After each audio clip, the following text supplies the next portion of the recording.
PTSD, anxiety, and depression. These are symptoms of the long-term trauma suffered by survivors of school shootings. More than 100,000 American children were affected in 2018 and 2019 alone. Well, CBN's Jenna Browder looks at how to help these victims and their communities. My name is Jackie Hegarty, and I'm a survivor of the Sandy Hook school shooting. My little sister, Jaclyn, Jackie Caceres, was 9 years old when she was killed in a shooting at Robb Elementary in Uvalde, Texas. School shooting survivors in their own words. My name is Heather Martin, and I'm a survivor of the shooting at Columbine High School in 1999. Writing letters to future survivors. Over the past 10 years, I've struggled with PTSD, anxiety, and depression. And these struggles are common, with research showing higher antidepressant use among those exposed to school shootings. These events also lead to a drop in enrollment and decline in average test scores. And students exposed are less likely to graduate high school or go on to college. What we do is, how do we help those communities in the first days and weeks after a tragedy, but then help them with the longer term recovery efforts that those that were impacted by the event. Researcher Melissa Breimer directs terrorism and disaster programs at the renowned UCLA-Duke National Center for Child Traumatic Stress. She played a key role in Newtown, Connecticut after Sandy Hook. Can you talk a little bit about that? What did that look like? With Sandy Hook, they're in what's called Newtown School District. And so we created a program for the entire school district. So we had mental health supports in Sandy Hook, plus the other elementary schools, the intermediate, the middle school, and high school. So we needed to map which students might be more at risk. Were they a sibling of one of the students who died? Did they are cousins, or did they have a close relationship? Were they maybe in the vicinity of where the shooting took place, or had to be in lockdown? Or do they know kids that experienced that? For kids specifically, what does the support look like for them after a school shooting? Initially, we're wanting to think about what current needs do they have since they experienced this shooting. Do they have questions about what actually happened? And you might think that if a child went through an event, that they would understand what happened.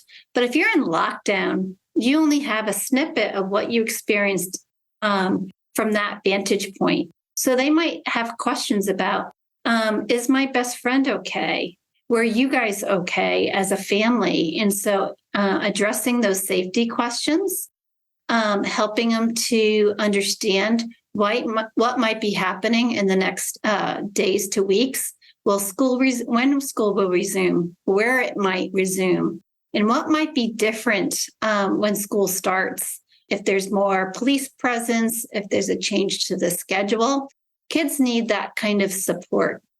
Over time, we know that most kids will heal, but some may need trauma or grief treatments. And we make sure that schools have the training and are able to implement these treatments so that kids can get those types of supports. And Breimer says it's not just students, but families as well.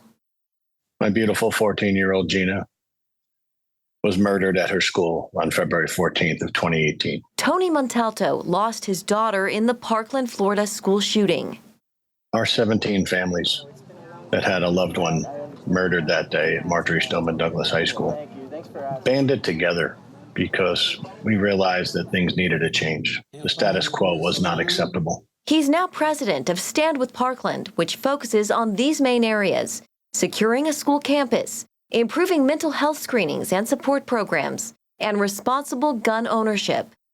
The last 5 years, we've passed 7 school safety laws here in Florida.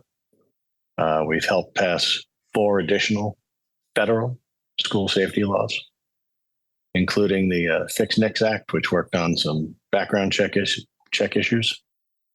Stop School Violence Act, which created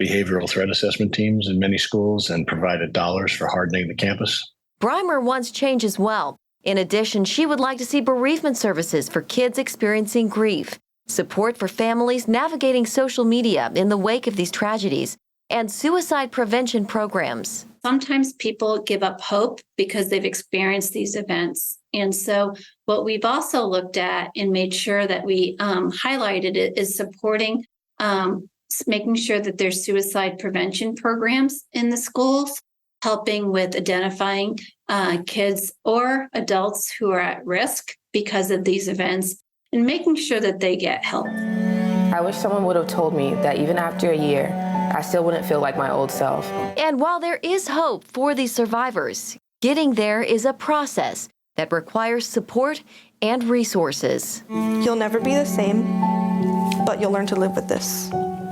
Quite honestly, I'm not there yet.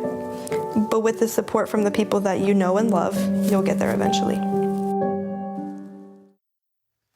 And you can get there too eventually. You need to go through that process of treatment though. So if you're suffering from trauma, and I'll just say this, I've said it before, I'll say it again, post-traumatic stress disorder I think is the wrong name. It should just be post-traumatic stress. You've been injured by the events of your life and you need treatment for that injury. When you call it a disorder, somehow it makes you at fault. And no, it's something that happened to you and you need to process that. So if you're suffering from trauma, recognize it, recognize the symptoms, and you can find resources to help you at our website at cbnnews.com. If you're interested in how you can help people, all you have to do is look at Regent University. We have a school of psychology and counseling. And if you want to get a degree program where you can get skilled in helping children, you can help victims of trauma, you can help so many people in our culture today need trauma counseling, need mental health. We want to be there for them. So if you'd like to say, I want a degree in this, call us, 866-910-7615, or you can go to regent.edu.